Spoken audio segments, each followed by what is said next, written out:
How will the Sooners react and respond to their Red River loss this past weekend?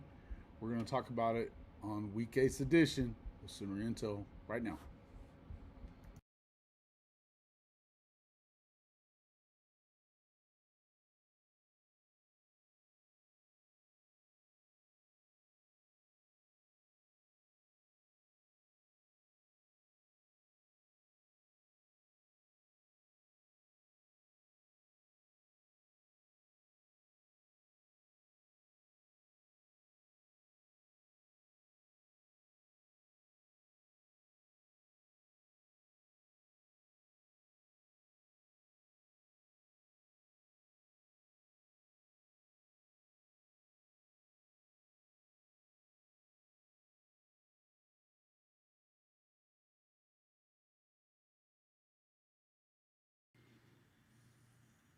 Welcome back to Sooner Intel. Make sure you guys let us know if you can hear us on here. I'm not sure if you can or not, but we may have a little issue. So let me know with a 1 or 2 if you can't, or he'll tell us if you can. Real quick, let me see. All right. Hey, what up, Scott Walker? Good to see you, sir. I'm gonna change that out real quick too. What up, guys? Obviously, you got to get in here and talk a little bit about last week's debacle in the Cotton Bowl, and then looking forward to this week. Obviously, it's. I think you heard Coach Stoops talking about it, the other day about you can't allow one game to beat you twice. Yeah. So that'd be kind of where I'm starting. Obviously, Jason Watkins, Hall of Fame college football, Kchris Griffin from the Horns Down podcast, and Mr. Mason, Sooners 360. Welcome back to the show, gentlemen. Well, welcome, guys, from your trip to Dallas. It was not that fun. It was not that fun. Well, Chris certainly tried to make up for the bad football game. No, yeah, no. I had a great time down there in Dallas. Shout out to everybody in Dallas. They had a good time. Regardless, though, hey, I'll put it like this right here, guys. I definitely put a damp on the week. I'll give you that or whatnot. I had to kind of go through my if we lose kind of week, right? Like what I usually do, just focus on work, focus on my family, and go about my business, right? But hey, man, I'm back in the saddle. I'm back. I'm ready for it. It's a great opportunity. I can't. I was going to come to you guys regardless of what happened, and I was going to come to you guys and say, hey, this is an important game here. South Carolina is a good team, but we have a great opportunity to go out there and win this game. What I would definitely say is this right here. I said it before. I said it on our recruiting pod. Go and listen to the recruiting pod on Mondays. Definitely every Monday, you'll see it right here. We have it 8 p.m. Chris Mason and I. But with that being said, it happened to Baker. It happened to Kyler. And you still saw where they ended up. So it's just one of those things where, guys, I had to go back. I had to go back and watch other games, the Michigan game, the Auburn game, just see some games where I was just like, okay, was it just that defense was just that good, or was it just something with Mateer? And I think it was just really his eyes, man. Don't get me wrong, it was kind of a lack of creativity at times or aggressiveness, especially in certain situations, especially, towards the end of that second quarter, right? But at the same time, I think that, you know, some rust, some different issues or whatever, but it is what it is. It happened. I'm past it. I'll let you guys get off what you want to get off, but kind of is what it is. Everybody, hey, we still got a lot more games. I mean, here's the thing, guys. Look, there's a possibility that you could walk in there, beat South Carolina, then you come home and you have pretty much a top 15 matchup, top 12 matchup, however they want to spin it, next week in the polls against Ole Miss, right? There's an opportunity for that. There's an opportunity for, again, a top 15 matchup if they lose and we win. So it's one of those things where you just need to go out there and take care of business and just take it one game at a time. That's not the end of the season. It is what it is. Bad game, worst game, whatever you want to call it. But I guarantee you they're going to come out here and play really good football. And we'll talk about that here in a little bit with our predictions, and then just kind of what we think will be the keys to success for that. Sure. And I think, I mean, the thing is as I said, you can't allow it to beat you twice, and no matter how it is, and I think that there's plenty that you could say, hey, can't have this kind of performances and stuff like that. It's concerning that when you're playing this guy, and it was a risk to do it. And it was, I remember what you said last week. It was like, look, if he comes in and he's not good, take him out. He Yeah, wasn't good. They didn't take him out. And to me, I hated seeing them leave bullets in their gun. You know what I mean? If you've got an opportunity, even with 10 minutes left, you're only down 2 scores. You have an opportunity to go out there and find a way to get back in this game, and they didn't do it. yeah. Kchris Mason. Well, we talked a little bit on Monday, off camera and all that. Yeah, I mean, the only concerning point for me is that Mateer, the 3 picks were bad, but the missed guys and the missed opportunities were maybe even worse. Just a lot of missed opportunities in terms of seeing the field and getting the ball out to wide open guys. That's the only concern I really have out of the game, is that he's got to start hitting. He's got to start hitting some of those big plays. We need some of those big chunk plays. Yep. And he's got to start hitting them, because we're going to need points against some of the teams coming up. The defense, I mean, guys, it's 13-6 before that bullshit punt return. So Yeah. I'm having a hard time really poking too much I, at the defense. Too much. What bothers me about Brent, he doesn't come out there and say much about the offense, but he's like kind of raking his defense over the coals. I'm with you there. So the defense, the missed tackles were bad, and some things for them to focus on and all that. Definitely get that. But overall, like I That's said, a coaching thing that you can do in practice. You don't need to tell us about it. We saw what the hell happened, and what we really saw was a lack of crispness and everything else. I mean, it's something that I think Gabe and Teddy brought it up, and it was important that you say it. Get some discipline and run these routes right. Don't be stacked on top of each other. And I mean, get to your assignment. If the route calls for you to break in at 7.5 yards, don't do it at 8. Don't do it at 10. Do it at 7.5. I think, and Ben G, shout out to Ben G being in here as our Texas brethren, and shout out to you guys. Good win. I don't think he was rattled. I think it was a thing of, it was just trying to knock off some rust. The pocket closed a little bit sooner than what he was thinking, and there was times where he got a little bit of happy feet or whatever. But there's guys running down the field. He's got to see that. Kchris Mason, I would say this right here, just kind of off of your point. I think, yes, some of those plays are definitely there. There are plays going down the field where he can chunk it, all the rest of that stuff, and we can pick up chunk yardage. But I think also one thing, if I'm just going to play backseat quarterback, right, Monday morning quarterback, right, Right. one thing I'd like for him to do, because it's there, it's there an awful lot. If we look in the flat, those running backs are wide open, especially during that Texas game. Those in the flat, those running backs were wide open, not a player within 5 yards, 5 to 10 yards within them. So it's just being smart. But here's the thing, people. Here's the thing, okay? And I'm not going to sit here and say that Auburn's defense is Texas defense. I'm not going to sit here and say Michigan's defense is Texas defense. But we've seen 2 really good defenses, really stout defenses. I don't care what anybody says, that Auburn defense is a good defense. Okay, they can't help their offense. We were there last year. We know exactly what that experience is like. Are we there this year? Michigan. Michigan is a stout defense. You know they're going to be workmanlike, right? Whatever happened at USC happened at USC. I don't know what happened, but then again, you saw a Temple defense and a Illinois State defense that I am not going to sit here and say that they are just so amazing. It's just some of the different looks that they want to present you.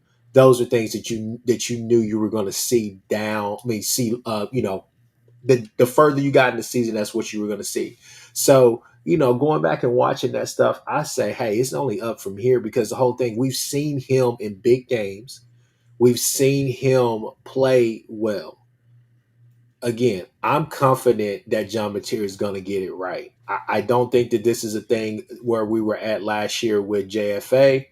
Don't think this was a thing where we were kind of at with Dylan, to where Dylan was really good, but the big picture had to be the big picture. It couldn't be messy, right? He would always be consistent, but you knew what his ceiling was, right? You knew where it was tapped. John Mateer, he's not that, right? So that's the whole thing, is that he went through these, some of these up and downs last year as well, but he played well. He played himself out of ruts even during games. This is another game here where I think that what we need to do is just go up there and just get momentum and just keep the crowd out of it. And again, just be consistent. But That's the thing, right? Is to keep the crowd out of it. And I think the consistency part is I I would hope that after this, when you go through something like this, and shout out to Dustin for the super chat here, Damon Dustin, appreciate you, my guy.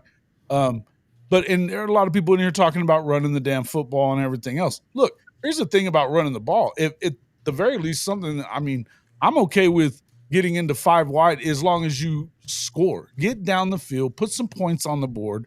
You can't be having this to where you're not scoring touchdowns. And then because you got Texas fans in here running their mouth about it the whole time. I'm sick of not scoring touchdowns against Texas. I'm with you.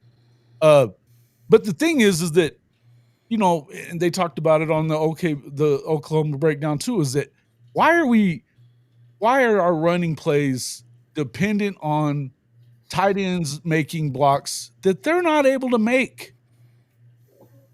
These are things that we need to stop seeing. And look, again, I want to see this offense start doing things a little more crisp, a little more, and have a sense of urgency about doing it the right way. Be more fundamental, and this is where you got to hold them accountable for that. If you're this offensive coordinator, and for that matter, that goes for Mateer in his happy feet and not looking off his receivers and a lot of different stuff that you saw. If we're not going to say that he was hurt, which I still believe that he was hurt, but if we're going to say he's not, and he wasn't, then he just didn't, and he did not play well then.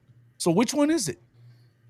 Either way, it's not a good situation with how this thing went down. And if he, you can't have everybody on the offense not doing things the right way and fundamentally. Go ahead, Jason, can I just say one thing? please. Can I just say one thing? I'm not going to sit here and try to disagree with you or even argue with you on that. But what I would say is this right here.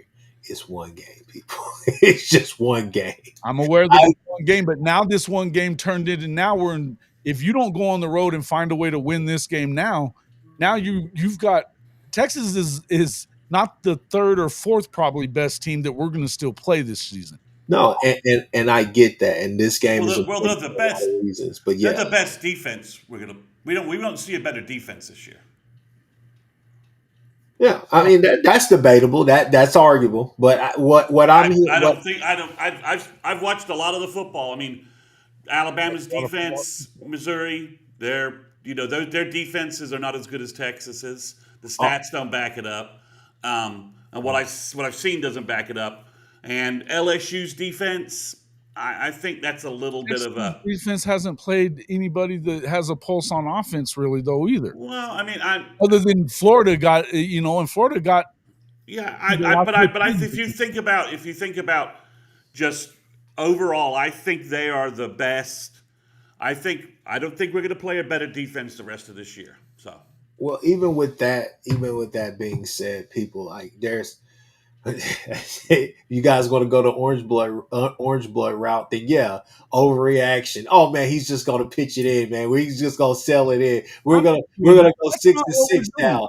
No, we're doing, but you know what? We haven't broken down this together as a unit here at Sooner Intel.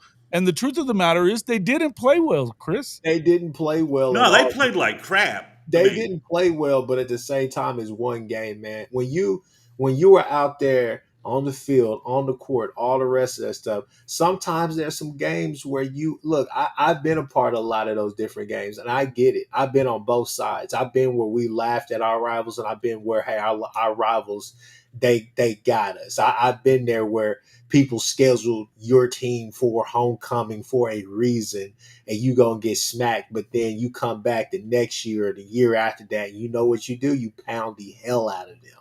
But it's just one of those things where I still feel good. We've been here before.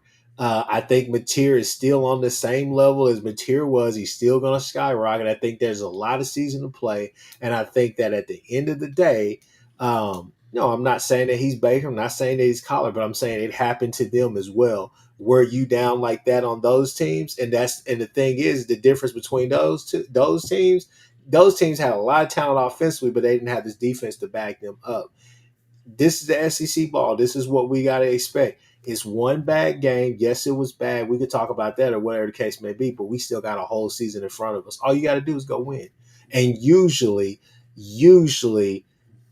OU responds really well whenever there's some adversity. And to be honest with you, here's the thing. I don't like a OU team that's getting patted on the back and everybody's saying it's good. That would be great in a perfect world. Not in a Sure. perfect world.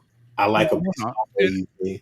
Yeah, I mean, I just feel like they played. I mean, again, it's 13-6 Mhm. before the bullshit bunt return with the 3 blocks in the back, including the Taylor Wine one was just. I mean, it was absurd that it didn't get called. I mean, I don't know how you don't call that. Well, I mean, but that's Texas. That's the Texas game in Dallas.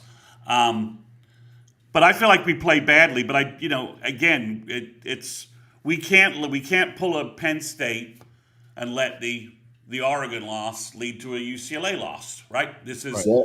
and you've got to get refocused.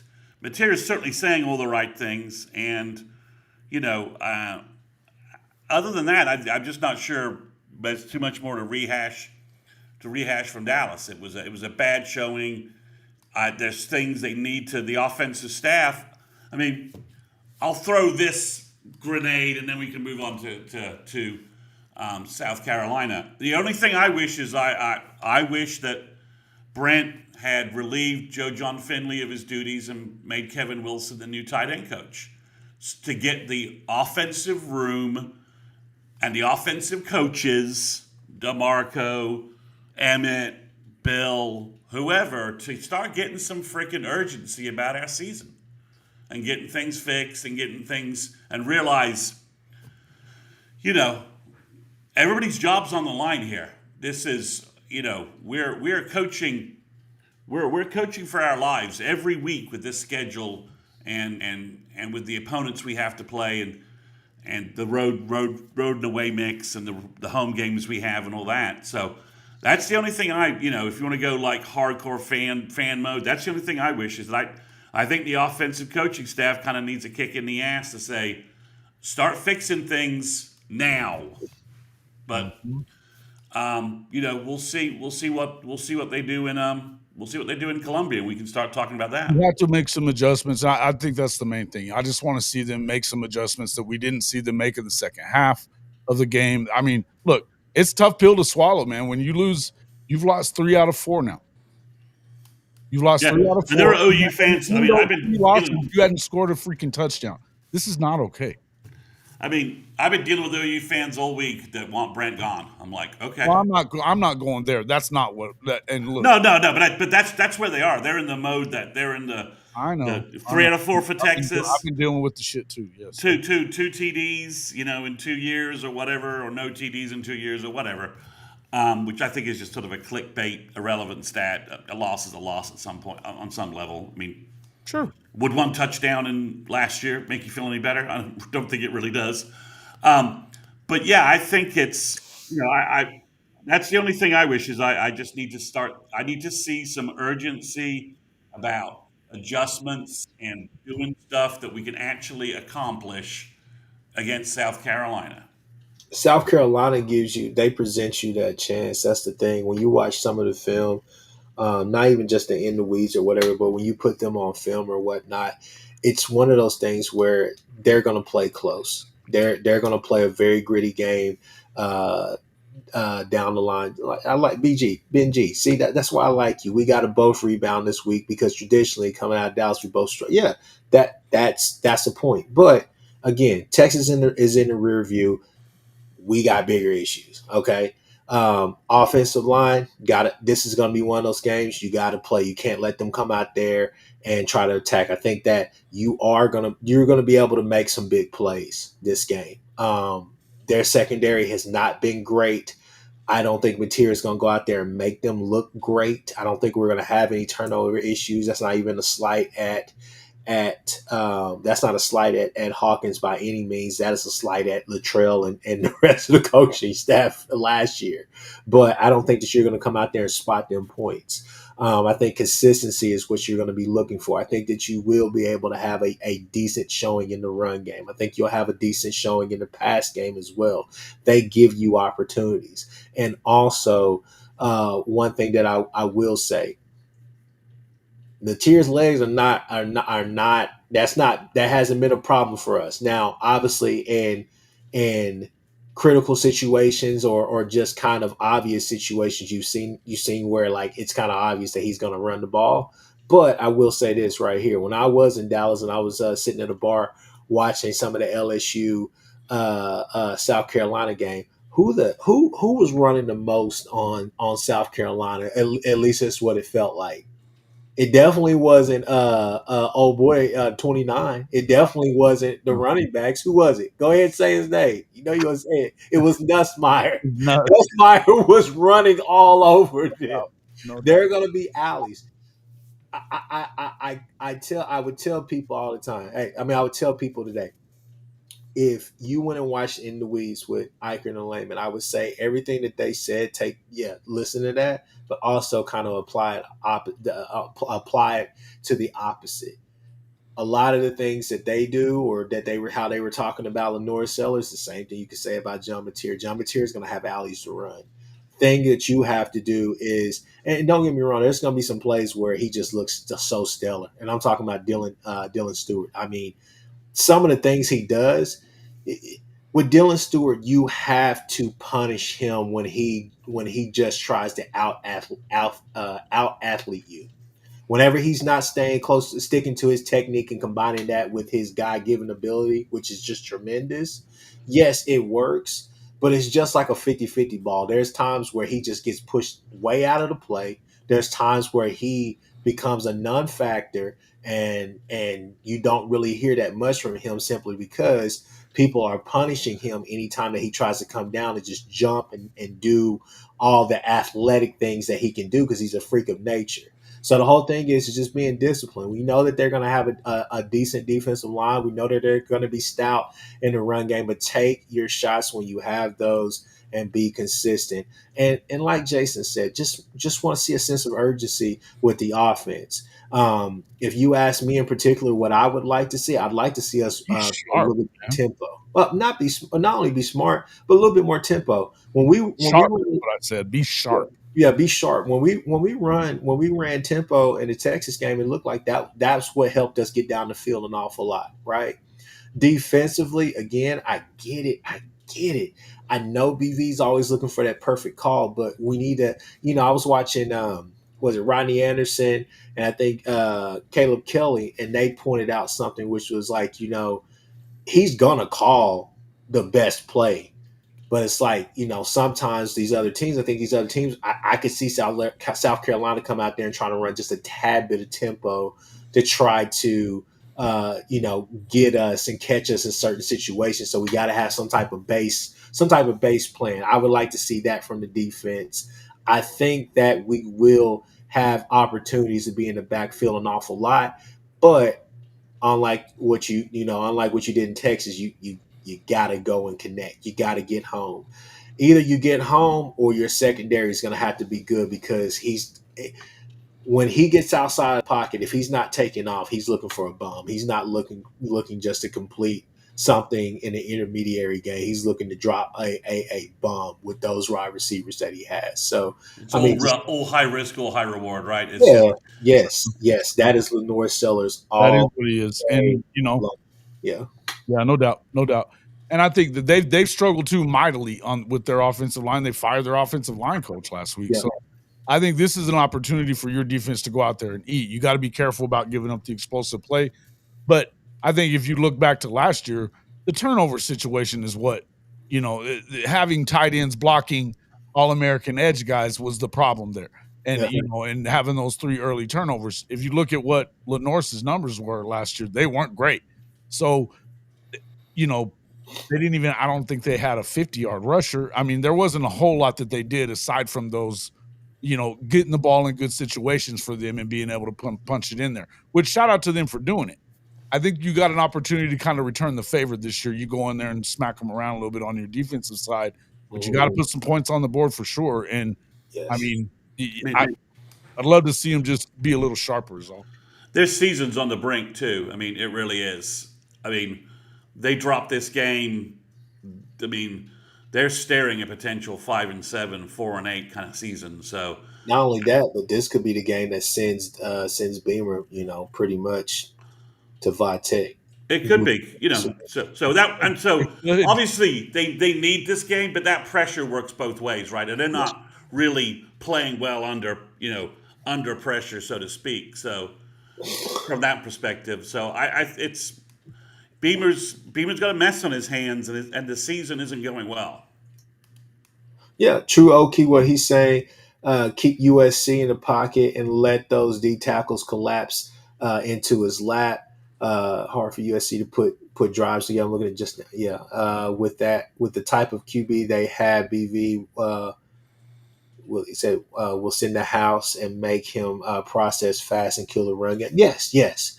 The thing. Just bear with me here, real quick. The one thing that I will say is that that's something that we are going to have to get better at defense. We're going to have to adapt fast. Some of their inside run game, right?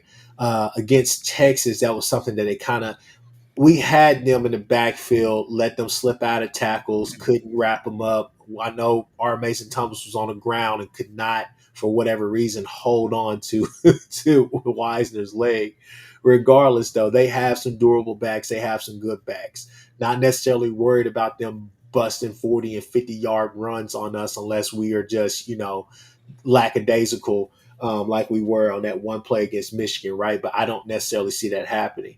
But at the same time, you got to question: are they going to come out there with kind of that same that not necessarily mentality, but that same scheme that Sark kind of went towards that second half, which was kind of pinching, his guard and his center to kind of isolate one guy and basically saying go win a battle, running back, on that back end, right? Because that's kind of pretty much what was happening when they found a little bit of success, just kind of stretching, collapsing that pocket one way, and just basically trying to give him an alleyway on that back end to try to bounce back, right, or for a little cutback lane, right. And so it was moderately successful against us. So that's something I'm looking for with South Carolina. Do they come out there trying to do that in the run game? Because they're going to have to establish the run game early and often to really sustain drives. Because I don't think that this is a game where Lenore Seller's legs are going to beat you unless you put him in 3rd and 2, 3rd and 3 type situations the whole time to where you know, he can do a lot of QB blast, QB lead, QB whatever you want to call it. For, some wildcat stuff. Just for him, some of those design runs or whatnot. So they're gonna have to establish that. But I think defensively we'll be fine against them. But that's something that you got to imagine they're going to do. And then also, Jason, I'll pass it to you. Do you think that? Obviously Harbor is he looks the part. We know Sure. he has world class speed. So it's a thing where to me, my unc's been screaming, "Hey, put Gentry on him. Put Gentry on him. Take him away." And because he will float away. It's not like he's been setting the world on fire this year. Just don't be the team that allows him to do that, right? Yeah, I think you have to stick Gentry to, or whatever you do, you need to have a safety that's probably going to bracket him if he gets anywhere past about 15 yards. You can't you can't let him get behind you. If you do, he's gone. So I don't know how it doesn't feel like you're going to. you should be able to give them enough time to get him down the field. But yeah, I think that you need to have whoever's going to be guarding this guy needs to be up on the line and banging him off the line and making it hard for him to get going Yeah. because he is that kind of dude. I mean, again, he's not he's not one of these route runner type of cats that, he's going to do a lot of things. What he does have is, and he doesn't have the best hands either. But if he gets behind you, it's trouble. You know what I mean? Nobody's going to catch him, and we've got some speed. Nobody's going to catch that guy. So, I would tell you too, Coach I's nephew, he's been, I don't know how much he's been, it doesn't look like they've really used him as much. But oh man, what is his name again? It's I'm gonna have to look here. But anyway, it's they offensively they've struggled, man. They've really struggled with it. And so I don't look at Lenoris as a big passer, but he's got a big arm. So, one of those deals that you just kind of you got to look at it and say, look, these guys they've got some weapons that they can beat you with. And Lenoris, is dynamic at a lot of things, right? Yeah. So you definitely you're going to want to make sure that you keep him in between the tackles. Don't let him get set the edge on him. Don't let him get outside of there. Passing yards, he's at 1,000 yards right now. Lenoris is, but and he's passing for 64%, but he's only got 4 touchdowns and 2 interceptions.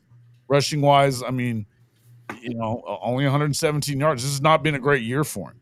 Yeah, they haven't really let him loose, in the way that you Oh. thought that you would see. Obviously, they've been trying to focus on kind of refining his passing skill. I think the kid has all the tools. I mean, he's what right now, present day, even though the guy I'm about to name is in the league. I mean, if you want to compare him to Anthony Richardson, I would say he's probably a little bit past that, in my opinion. So OU should use a rubber band defense on Saturday?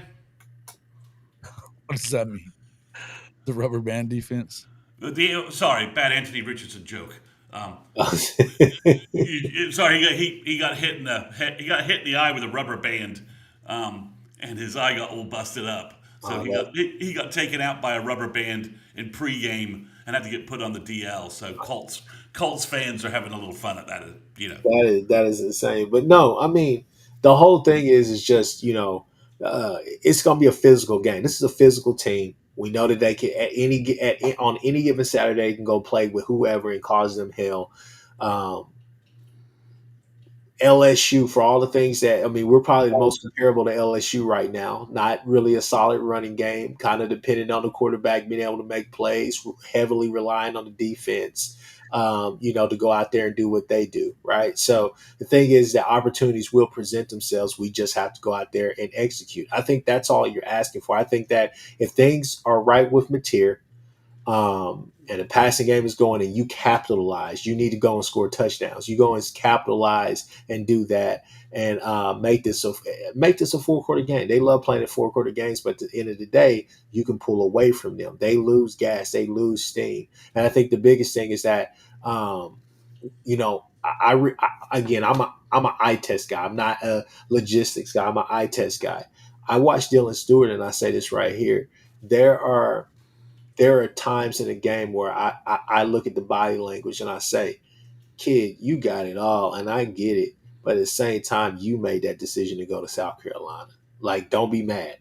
Like it is what it is. Don't get me wrong. I've seen him out there Benji like this. I've seen him out there where he go crazy. He looked like Overshown. How Overshown would celebrate a lot after big plays that he would make.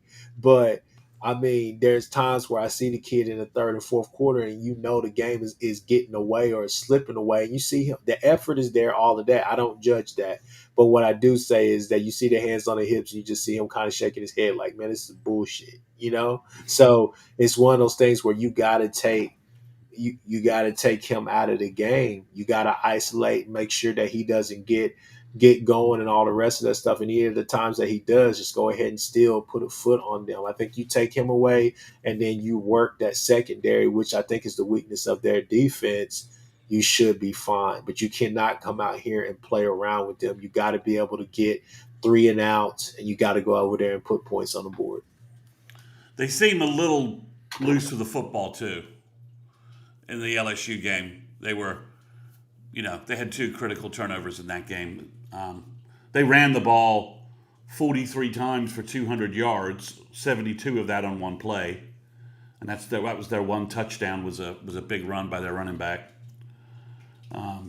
LSU sort of ran the ball. Durham had some stuff. They had a big one big run again. Big chunk of their yardage came on just one play. Sellers' passing stats are pretty bad in that game. I mean, 25 throws for only 116 yards, with only 13 completions. So doesn't look like their passing game is really clicking at all right now. You guys see their remaining schedule?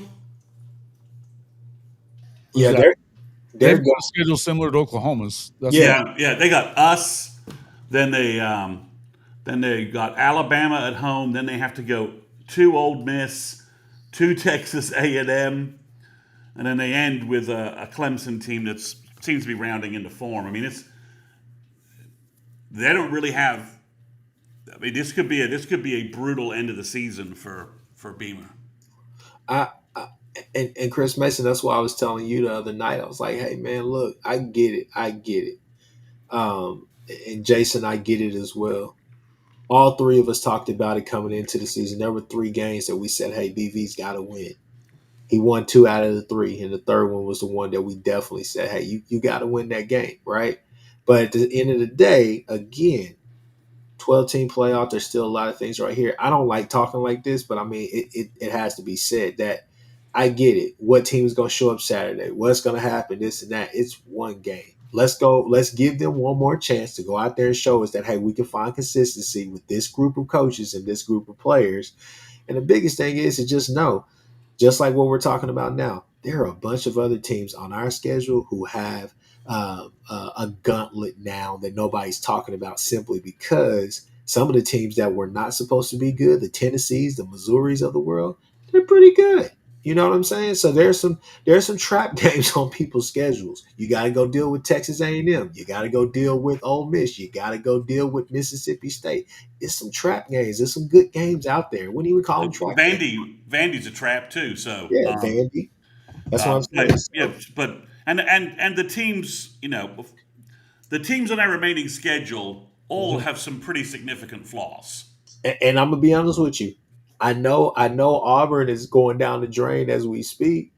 They're gonna play a perfect game at some point this season. It may be against your team, whoever they face the rest of the way. So Well, if I'm an Auburn opponent, I'm like, please do not change quarterbacks until after we play you, yeah. right? Because I mean, I can't believe Freeze hasn't pulled the trigger yet on playing Deuce McKnight. Maybe he sucks in practice. I don't know. But after, I mean, watching that Georgia game was just painful.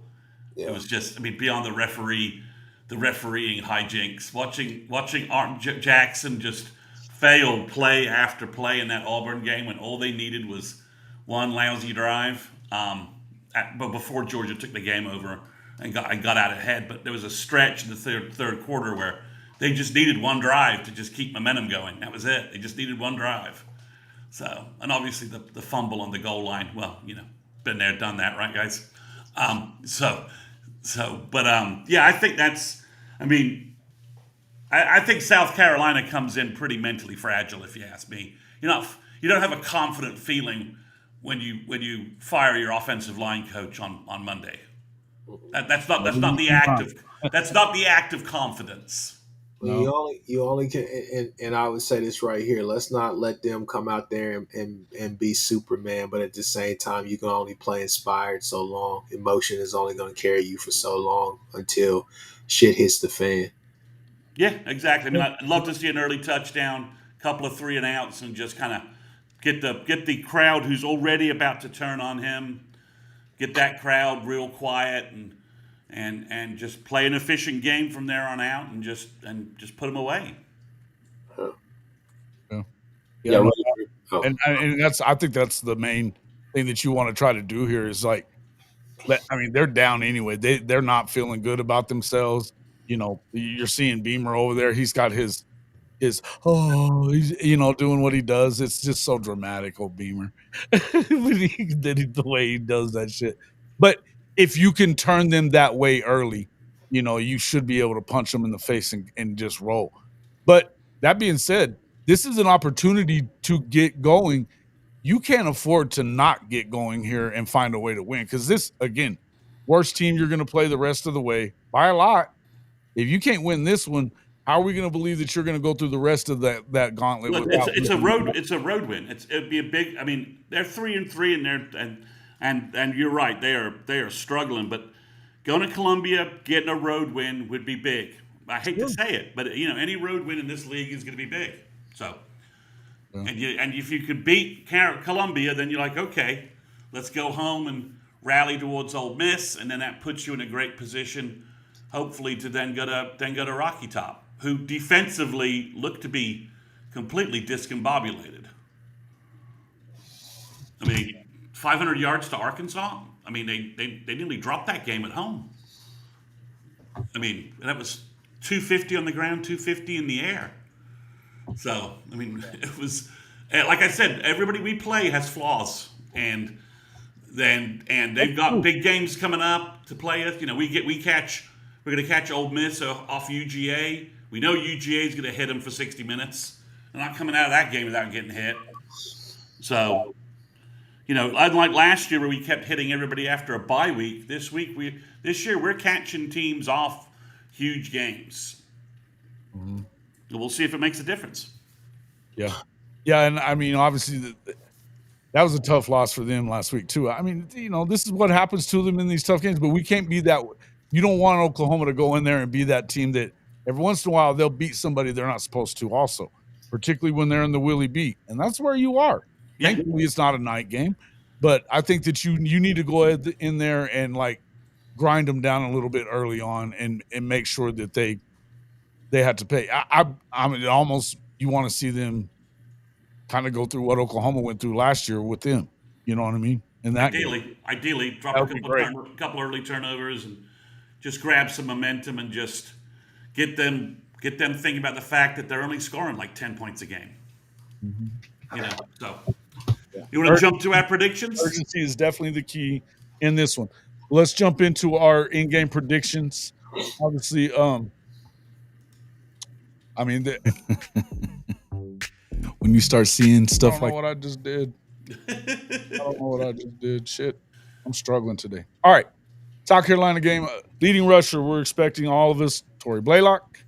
It'd be nice to get him going a little bit. Be nice to get anybody going a little bit, but I think it's clear that he's the guy. As far as your running backs are concerned, he's your number one guy. I don't know that we're even going to see a whole lot of Ott anymore from the way it sounds. So I don't know. Anybody got anything to say about that? Not about the leading rusher, but I'm pretty sure I chose Satania. Oh, did you? And Kchris chose Burks. Oh crap! Yeah, he did. Let me fix it. I'll fix it right now. So I'll fix it right now. But we can move. We can move on. We can move on from that. Well, I mean, yeah. Just give me just a second. I'll fix it. But go ahead. Let's go to the next thing that you want to talk about, or the first thing you guys want to talk about.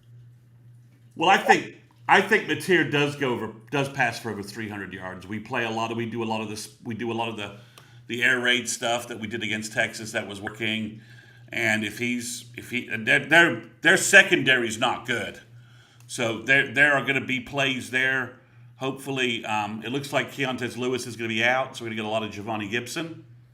And I'd like to see Elijah Thomas, and that would be I think it's where we're getting to the point where we need to start seeing, mixing it up. Our wide receiver rotation is really skewed pretty heavily to those three veterans. So. I think Satania, there are big plays for him. Just hit him downfield. He's the one guy kind of making guys miss a little bit, and catching clean. He's got speed. He can take, some of those throws where he's wide open. Hit him deep, and let's go over the top on some people and go from there. So that was my main feeling with Satania, but. I do think we'd love to have a breakout game from Giovanni Gibson, right? I mean, him establishing as maybe the co number ones with Satania, and maybe that frees up Burks a little bit, from a coverage standpoint, and we can get him going too. So Yeah, and I think Satania is your best receiver at this point. I don't even think that there's really yeah.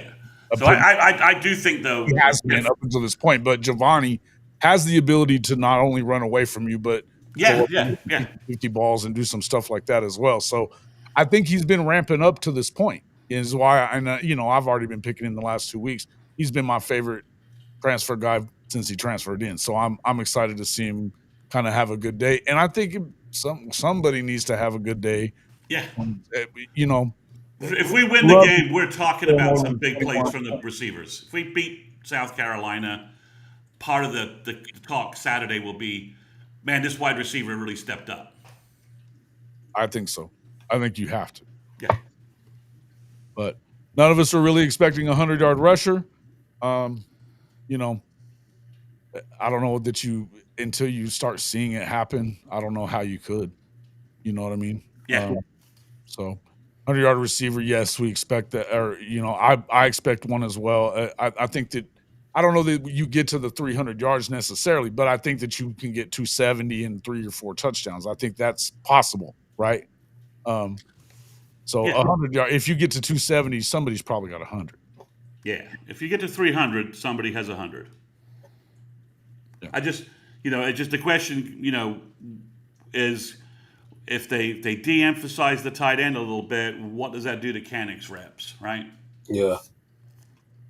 I mean, we can just make him a big receiver. That'll work too. So, but yeah, I think if we get it, well, we need Satania, Burks, or Gibson to have a breakout game.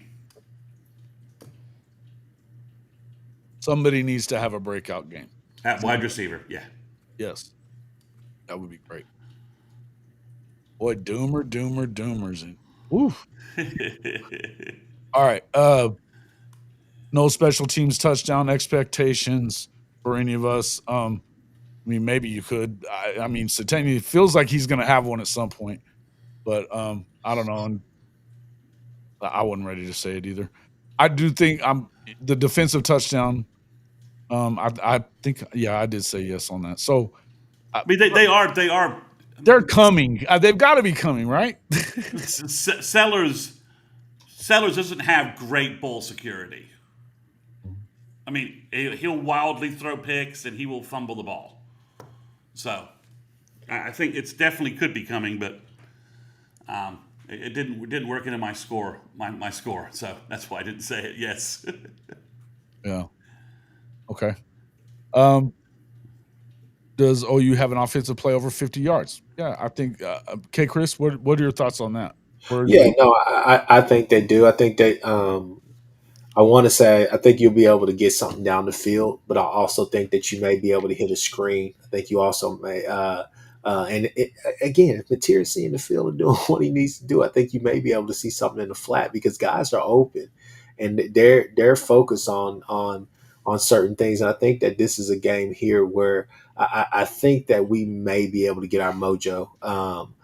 We may be able to find that groove offensively to where we may be able to attack them down the field. I would not be surprised if you see some shots early and often from Mateer. So I just see it happening, but I could definitely see it happening on like a screenplay or something. I think that once you get past that first level, which is honestly just whoever is in the box with that D line, I think that you can kind of break this defense down. So I do believe that you'll get a 50-yard play. Okay, yeah, and I expect as much as well. I don't think that they're great on the defensive side. They've got good edge guys for sure. They lost a lot of guys off of that defense from last year, and again, they've struggled, man. I think that you can find a way to kind of get this thing going. Some kind of success, maybe even in the run game, but for sure, I think you're going to have some offensive success here. And my thing would be if you are struggling with Mateer and he's supposedly healthy now, I mean, go ahead and I got to say, if he's not going to play well, you need to move on to the next thing and see what happens. You got to spark this offense somehow. Okay. Do they hold South Carolina under 300 yards? Yeah, I think we're all saying that. And I mean, Mr. Mason, they've been doing it most of the year. So, I mean, they basically did it against Texas. I mean, it was really it was barely over 300. So in a game they weren't playing well. So if they're firing on Saturday, South Carolina's offensive struggles could lead you to like a 200-yard total. Really, they could. I mean, that's how bad they've been playing on offense. yeah. Gotcha. Yeah, defensive MVP. R. Mason, you got David Stone again. Stone just continues to be on that upward trajectory, huh? Mid-season All-American, according to two different sites. Put out today. I think it was CBS Sports Online said they put him on their first team All-American team. Yeah, he was a stud. No two ways around it. He was a stud. But I like your guys' picks. I like the Taylor Line pick. He's playing well. He is playing well, and he's even being hard on himself too. So it's like it's one of those things. He's expecting to come up with a big play here and there. I can see him making that. He's made some big plays, but he said himself he doesn't care about tackles for loss. Well, those matter, but he's trying to get to the quarterback, and I'd like to see that for sure. Yeah, definitely. No, it's definitely coming. No, I picked R. Mason Thomas. I think this is a game where he could get loose, man. I think he could really get loose. It'd be interesting to see how quick they try to get the ball out of Sellers' hands. This is a game here where, hey, offensively, just don't let them get into a rhythm. I mean, we've seen them struggle against not only, like last week with LSU and some other, Mizzou, but if you go back to the Va Tech game, that was something that you spotted early and often. Oh, yeah. That offensive line is bad. I mean, they're doing a lot of different things, but the offensive line is bad. And so you're able to stop the run game, you're able to stop this. You just have to go out there and score it. I mean, to be honest with you, that's what you have to have, the defense. I like some of the scores over here, too, that we have. Obviously, I know all of us have Mateer as the MVP. I think that he nuts up and goes out there and gets it. But like Corrections 101 has 27-13 OU. Jason, I really like your score, 24-10. I like it more than I like mine. Chris Mason, you were a little bit too close for comfort. But let me explain the 19. Go ahead. Okay? So OU takes a safety to just run out the clock. So they take a safety, a strategic safety to just run the clock out. And I got to tell you, if that's what it's coming to, that this offense can't go out and like run the foot, do something positive, and you got to run out the fucking clock with a safety. Oh, yeah, it's like the K-State game in 2001. It'll make strategic sense. You'll look at it and be like, that was a smart move, and then you'll be like, I'm Nostradamus here. Yeah. Plus, I didn't pick OU to cover, so I needed to come up with a score that made sense that way. Yeah. Because I can't say OU 31, South Carolina 20, and then not have OU cover in my bookie picks. So, I get it. I get it. I see what you were doing. I see what you're doing. Sooner Cowboys has 20-13, so he has them covering. Yeah. Drop your score predictions in there, guys. I think again, we all kind of have the expectations here for Oklahoma to win, and they should win. They need to win for sure. They need to win because you're going to play tougher teams down the stretch. As you said, I think they are flawed, but you need to just, however, you got to find a way to win this game and get something positive going. So that would be great. Let's see. 27-17 says Cherry Bear. Satterfield has 24-13. 23-13 Richard Young. So yeah, appreciate it, guys. Good stuff. 17-9 OU, says Mysterious Black. I think nobody's expecting a whole lot. Rock fight type of game. Well, until we see the offense until the offense shows us something, I think that's where we're all kind of stuck, right? We're like, Yeah, absolutely. it's this 24-point range we think, 20 to 24-point range we think OU can be, and then we think our defense can keep a struggling offense like South Carolina in the 10-point range that they showed against LSU. So, Yeah, I think I think it's those are old meaningful scores. I like T Boomer's score better, much better. Yeah. but or Hank's, but Mhm. we haven't seen that 30-point mark consistently from them in Yeah. good game SEC play. So it'd be Well, nice if we started that. if you're Yeah. getting there right now, if they're gonna, I mean, you could see them getting this 24 range or whatever. But then, if you could get a defensive touchdown or two, which that More would be great. turnovers, better field, more turnovers with short fields or special teams, short fields. Absolutely, Yeah, absolutely. I mean, I could see that, if that's but we've been seeing mostly organic offense so far in good teams SEC play, right? We haven't been getting any of that boost. We obviously got the Auburn muffed, dropped punt, and we got it set up early there. But that's about it. Yep, I agree. I agree. All right. So moving on to let's see. Let's go ahead and move on to last week's Ugh. my bookie pick Ugh. 5. Yeah, it was pretty ugly. It's pretty ugly, man. We obviously had a push on the Alabama at Mizzou game. That was a good football game. It's a good football game, but yeah, Oregon. Yeah, What the hell happened to Ari? they were talking, man, and I mean, if you watched game day at all, they were thumping their chests. I mean, Dan Lanning pulling shirts off and shit. Like, I mean, it was wild, right? But and then Georgia going down. I mean, Auburn just wow. I thought that pick looked dead, and then I'm like, no, he fumbled that ball. He didn't get in the end zone because if it had been 17-3 if he goes in the end zone, I think, or was it 17-0 if Jackson scored that touchdown instead of fumbling it? Yeah. I think it would have been 17-0 if I'm right. Yeah, that was bad. And then I did not see the men of Troy. I didn't see Michigan gacking like that. Well, the one thing is that being at home and they have been very good. Jaden Mayava has been real good. I took a flyer on it just to see, but and part of it was because of USCJ. Like I said, he was in my. Now you did on our show pick Michigan, but we're letting you slide on the USC pick on the spreadsheet. Oh, I forgot about that. Yeah. Yeah. Your spreadsheet picks are final. So. Okay. Well, I never did change it on the spreadsheet for sure. No, you didn't. But you did it on the show. We talked you into taking Michigan. Yeah. So yeah, let's see. Auburn self-imploded in that other game. Yeah, they did, no doubt about it. I mean, look, there's some games here that it was, man, there's some good football that was played all last weekend, but obviously we didn't look too great in this. But it's tight. It's tight. You got a 2-game lead on us.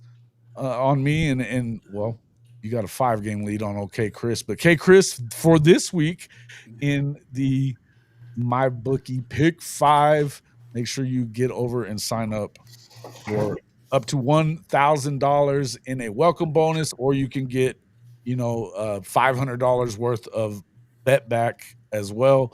Just jump over there to hofmedia.us/mybookie1000 to get signed up and fund your account today. All right, let's take a look at this week's.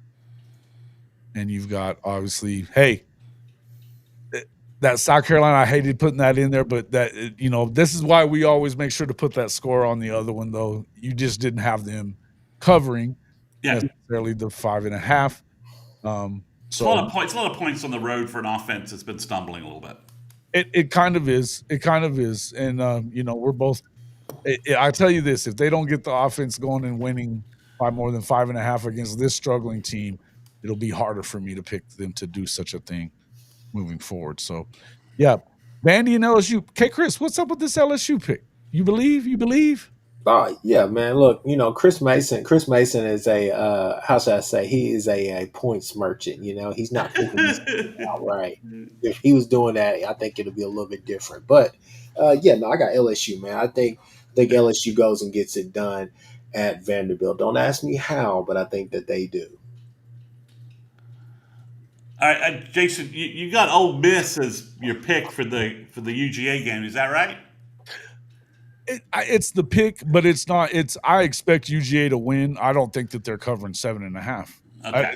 I haven't seen them do anything on defense against anybody, so I have a hard time believing that they're going to. And just so it's clear with Kchris, I'm picking Vandy to win. You know, that 2.5 points wasn't me point scrounging. Now, no, I got Vandy. I am. I believe in Now the, I am Mafia. I am point scrounging with the USC game. I don't see USC winning, but I don't see Notre Dame covering 9.5. I'm really surprised that spreads that wide. Mm-hmm. It's a lot, right? I have a lot of points. A lot of points. No, and they haven't played very good defense all year. They just haven't. So, and with this, I mean, the kid that Ole Miss got him a quarterback, man. They got them a quarterback.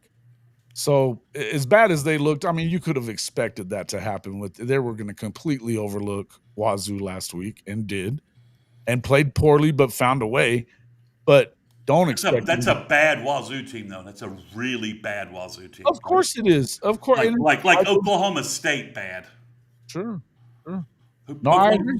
Okie State, by the way, I think is the new benchmark for the worst team in Power 4 football. Without a doubt. Yeah, I mean, they're gonna get that golden sombrero trophy for being the worst team. Oklahoma has won a Big 12 game since the last time Okie Light did.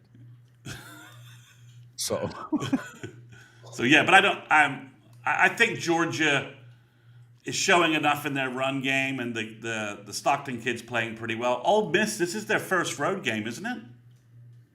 Like their first game away from Oxford. Totally, completely for the year. Mizzou had 6 home games to start the year. It's Mizzou. Oh, Ole Miss. I thought you said Ole Miss. No, I think Ole Miss might be in the same boat. I think you're right. With Mizzou. Mizzou hasn't been on the road yet. I heard that. Yeah. I mean, I don't think they've. Mizzou started the year with 6 home games. They played KU at home and they've been on the road. But I don't think Ole Miss has exactly been a road warrior yet either. They have not. Okay, sorry. They did go to Kentucky. Right. That's it. And they struggled badly there. So they've been feasting on home games. So going to Georgia, that's a bigger step up. At least you can say for OU, the OU Texas environment is a big game, noisy environment, right? However you want to cut the neutral site. So at least OU's been on the road from that aspect. But Mizzou's this is their first road game going to Auburn. So yeah. And listen, that's a tough place to go play. There's people that are picking Auburn in that game because of the fact that they haven't been on the road yet. Yeah, I mean, I just can't. They haven't played anybody with a damn pulse up until last week. Yeah, and I almost added that game to our pick 'em 5, but these games seem more obvious. So yeah. So Chris, you obviously think Notre Dame's going to house the Trojans. Oh, I think that's a good pounding right there. It's not going to be fun for the USC guys. And I have Notre Dame winning. I don't know that they're winning by 10. So Jason, you think Tennessee's passing game is going to keep them tight with Alabama? I do. Okay. I do. Yeah. Is that your main thrust there, that Tennessee? And also, they can probably run the ball against this Bama defense. The Bama defense has not stopped the run, and they're not good running the ball either. Well, they did a good job against Mizzou last week, right?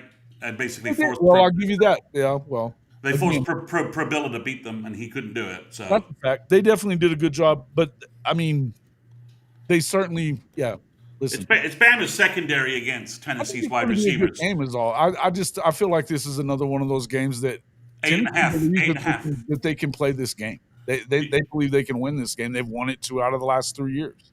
So are you Tennessee outright, or are you just like, I'm not making that call, but I'm taking the ball? No, I've got Alabama winning. I think Alabama's winning the game, but I'm not That's a lot of points to give. That's a Eight and lot a of points half. to give, Yeah. man. Okay.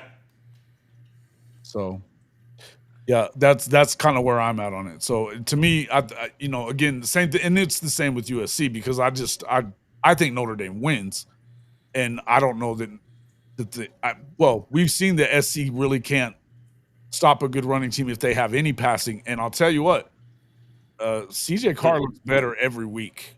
he is Every throwing the week. ball. He is throwing the rock. That's He's true. spinning it, man, and he's a good player. So I think Notre Dame wins this game. I think that they're in a situation where they have to win this game. They don't have any Right. I so otherwise they don't have a shot at the playoff. I expect them to win. I don't know that they cover it. This feels like and it's probably the last one for a while because Lincoln's running from the game. So it's maybe the last one for a while. I kind of expect it to be a kind of a slugfest a little bit. Have a good game. It should be a good game. I told Kchris in our green room after our recruiting thing that I felt like the winner of this game is going to the playoffs. Yeah, I could see that. I could definitely He see says that. he says I'm projecting too far out. There's too much good football to play. Chris is probably right. But But Notre the way Dame Notre Dame has to win this game to get to oh the yeah, playoff. Though. If they're not going to, with them not being in a conference, and even though their two losses already they're the two top 5 teams and by a total of 4 points. One of them because their used to be quarterback couldn't catch a freaking snap for the extra point. You know what I mean? So it's not like they were a bad team to start with, and I know a lot of people want to act like they were, but they don't play enough really good teams down the stretch. No, they've got to get this USC. You just can't afford to lose 3. They've got to get this USC win in. I mean, otherwise they got no big time wins. So correct. They'll have good losses, but they got to at least post one good win. And I think USC needs to win this game to kind of. It's going to get really muddy in the whole 10-2, 9-3 shuffle in the Big Ten teams for the playoff when we get closer to the end of November. Yeah, no doubt. Yep. No doubt. You think that Notre Dame's just going to crush though, huh? Kchris?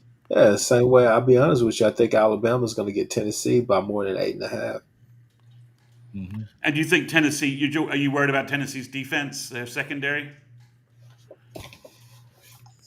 I don't see them playing a complete game in Alabama. I think that's the problem. If this was a New England stadium, I would probably take them on the numbers. But I think just going to Tuscaloosa, I think that's going to be tough. You think so? Big part of your thing is the road game part of it. Yeah. Okay. All right. That makes sense. I'd feel better about that if they ran the ball though, and they just don't run the ball that great. They're getting a little better. Is Bam Miller still banged up? No, he's playing. He's back. He's back playing. But he got hurt after he came back. I was just wondering if he was back. He's been banged up a little bit, but I think that he had a decent game last week. But you just didn't. And at least once a game, you're seeing where as much as, and I think that right now you got to say that Ty's the best quarterback in the country right now. But you've seen him miss a wide open guy and throw it into coverage. And I think at some point, not that it should be this game, but I'd like to see, you want to see him kind of get a little bit better. It's kind of like what we're saying about Mateer. Hit the open guy. Yep. Okay. But it's a pretty good. It's a good week. I mean, a lot of shakeup in the SEC this week, just like last week. Mm-hmm. Yeah, listen, the SEC is a wide open race still. It is a wide open race. And just so you know, Crow, this wasn't because of you. It's because we came to the end of the shit. So, bossing people around. What the fuck? What is this shit? All right. Tennessee will give up 350 through the air, says Shear. He could. Yeah. It's possible. Yeah. Yeah, listen, their two best secondary guys have been gone for most of the year, and I didn't feel like they're coming back. No, I don't think they are. I think they're done. I think they're done. The ACL guy, I think, is probably going to just rehab and go to the draft. Well, and not risk his knee because he got injured so late in the year. Oh. Shear says, and he's got a model that says, he's got one of these predictive models that he does pretty well with, and says Notre Dame's legit, but their D will struggle against the USC passing attack. Yeah, I think you're going to have to run the ball well, and you're going to have to do a good job throwing the ball. Again, CJ Carr's done that. CJ Carr has done that. And USC's running back room has kind of got evaporated. They've lost 3 guys in the last two games. Yeah. So they're using their starters. The guy that was doing really well for them is having that sprained ankle surgery stuff. So he's out like 6 weeks. Mm-hmm. Are you using the MyBookie spreads there, Sheer? How is it against the MyBookie spread? That boy got a whole model. He got a model. Yeah. Hey, his model's pretty solid too. Is that on Amiga or is he running like a Sun Microsystems there? I don't know. Jeff, tell us how you work it. Is he using a vintage Amiga OS? Let me know. He's been pretty spot on for the last 2 years that I've watched him. The CFB professor, he does that model with so they have the model that's been predicting. They've been perfect on selection for the CFP, every week. Prediction show? Okay. Well, maybe we need to have Jeff when we get closer to that. If OU is in the mix, maybe we need to give us a forecast. Yeah, listen, he said he was against the spread, so it was yeah. Hey, listen, plug in the MyBookie stuff, and we'll pop you in here one of these days. You want to do a call-in? Perfect. Anytime you like. All right. We'd love to have you. All right, guys. Anything else we need to talk about before we get out of here? We are going to make it to a post-game show, right? Yeah, we'll make it to this one. I'll be out of town, but I will be in the place that I can run it. So, yeah, we're good. All right, guys.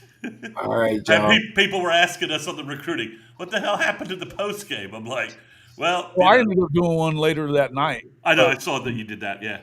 But it was. Kchris was on the DL. It was all right. Listen, man, he was a little trashed out, I think. All right, guys. End it there. Let's go. All right, man. Appreciate everybody coming in. We will see you all on Saturday for the Sooner recap. Thanks a lot for coming in. See you on the next one.